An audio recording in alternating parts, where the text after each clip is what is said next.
Your Majesty, Dr. Austin, distinguished guests, and the reason we're all here today, Class of 2014. Congratulations to each and every one of you. Mabruk, mabruk, mabruk. What a class, what a year. Before I start, I have a small confession to make.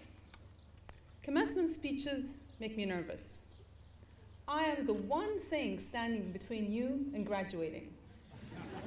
You cannot wait for me to finish, and you probably had 3 hours of sleep last night. Still, I am expected to leave you the evocative and profound advice that you will remember for years to come. And, like that is not enough pressure, the man whose opinion I value most in life is sitting right here, center stage. Sayyidina.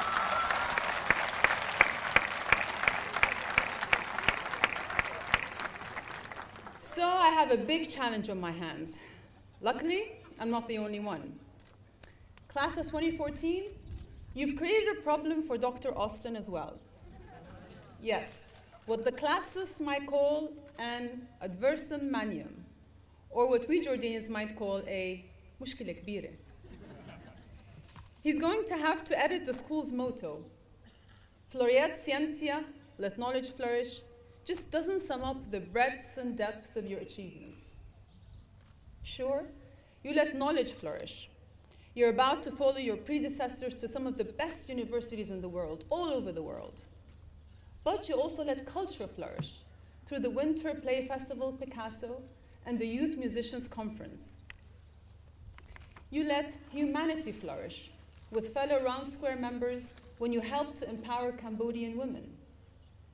Your Music Unites concert aided victims of the Philippines typhoon.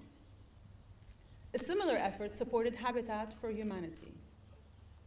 You let understanding flourish on trips with His Majesty to the US and Singapore and at the Harvard Model Congress in Madrid. The list goes on. Innovation, volunteerism, care for your environment, sport, you let them flourish too. Actually, let is the wrong word. You didn't let these things happen, Class of 2014. You made them happen. And we couldn't be more proud of you. But I also know that behind every great class, there's a team of titans, parents, families, teachers, counselors, leaders, and administrators. They all share in your success today. So let's say a big thank you to all of them.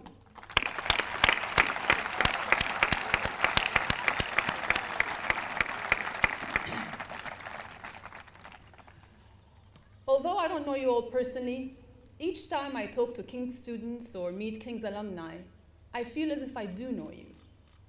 And I think that's because you remind me of someone I love and admire very much, your school's founder, Sayyidina.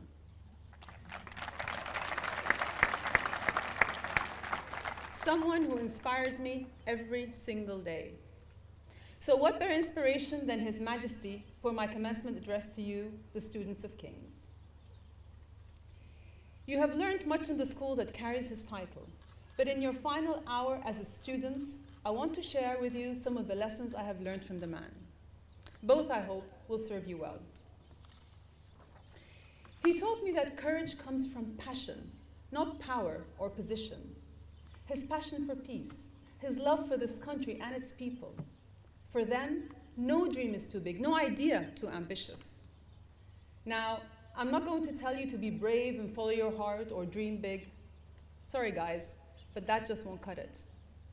Make no mistake, you're going out into a world packed with bold dreamers. So you need to dream the hardest with your eyes wide open and put some heavy-duty work into those dreams. You must do, not just dream extraordinary things. You have to. With your kind of education, it would be absurd not to. It would be equally absurd to assume you'll get it right from day one. Chances are you'll fail, then fail again and again. True, there is no shame in failure, but there is plenty of it in failing those who believe in you, like the people here today. So have the courage to change course. Failure for the brave is not a defeat, it's simply a detour, one of many. Enjoy the ride and don't forget to buckle up. His Majesty is an excellent driver, but he'll be the first to tell you that some of those turns will be tough.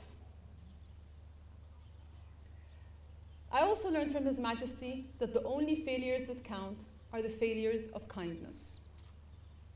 I want to share with you a passage from Khalid Hosseini's latest books, And the Mountains Echoed, which struck a chord with me. I should have been more kind. That is something a person will never regret. You will never say to yourself when you are old, I wish I was not kind to that person. You will never think that. I have no doubt that this will not be one of His Majesty's regret. I have never met a kinder man, and I'm pretty sure it will not be one of yours. Because kindness is contagious, and you've all been in Jordan long enough to catch the bug. It's a wonderful national epidemic, and we see its symptoms every day across the country, at its borders and beyond.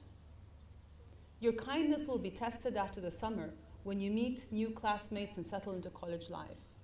Because coming, as many of you do, from the Arab world, regardless of whether you're Muslim or Christian, you'll generate intrigue and prompt questions.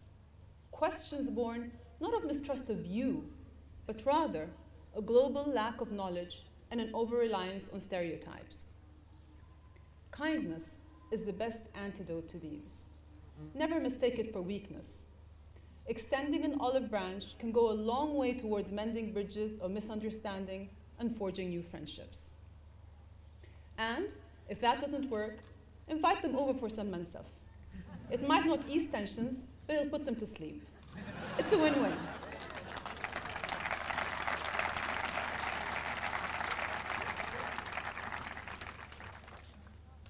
His Majesty also taught me much about humility. People may stand up when he walks into a room, but for him, leadership is about stepping down and helping others up. It's about listening and asking questions, even when people expect him to have all the answers. Sayyidina, do you remember back in 1999 at a speech at the Harvard Kennedy School of Government? Afterwards, a student asked you how you reconciled your Western education with being king. If I start to think that I'm a king, you said, then I've got a problem.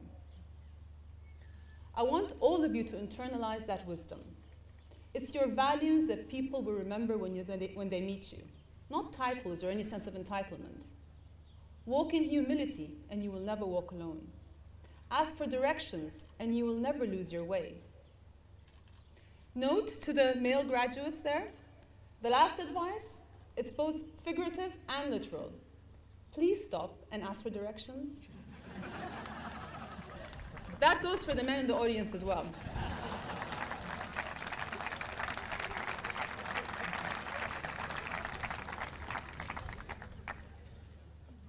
But perhaps the most valuable lesson I hope you take away with you is this.